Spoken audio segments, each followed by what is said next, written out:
زما نوم شیراز بابر دی اور زه پیری پی کلی سره تعلق لرم اور دا خسانہ فاؤنڈیشن چې دی دا لاهور یو ارګنایزیشن دی دا چې دی د بیسیکلی دا رن کې رخسانہ آنټي خو الله دې وبخښي وفات شوې ده د هغې زوی دی ډاکټر نعیم طاهر خیلی چې هغه یو ایس کې کارډیالوجسټ دی اور ون آف د لیډینګ کارډیالوجسټ دی په یو ایس کې سوري اور هغه په مدد باندې دا ټول دغه کېږي هغه هلته چې دی د دې فنډینګ او د دې هر څه هغه کوي دی په 2010 کې مونږ سره ډېر هیلپ کړی 50 کورونه جوړ کړي وو او اوس چې دی نن مونږ کیمپ مو لګولو تقریبا مور دن 300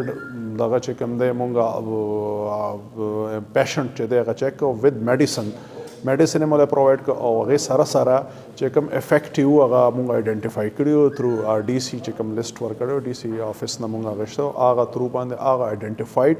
چې کوم خلک وو هغې له مونږ هغه فوډ ډسټریبیوشن ورسره ګرم کپړې بوټان د ماشومانو دپاره زنانو دپاره خپل پیکس وو او ګرم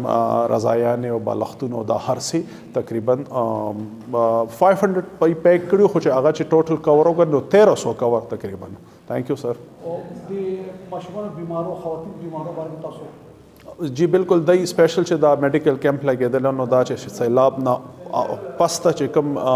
دغه کېږي بیماریانې پیلاویږي لکه سکیبیز شو خارښ شو سکن ډیزیز شو پرټیکولر هغې دغه کیمپ کې هغه میډیسن مو او د زنانو دپاره چې کوم د هغې مخصوص بیماریانې هغې دپاره هم دی خپل میډیسن او دی دپاره سپیشل یو کټ دی جوړ کړی د ډسټریبیوشن کې چې هغه د انفینټ دپاره او د زنانو دپاره او چې هغه هغې دپاره سپیشل و هغه یو پیک دی کې د ډسټریبیوشن کې هم هغه ورکړی او میډیسن یې مولا ورکړو کیمپ کې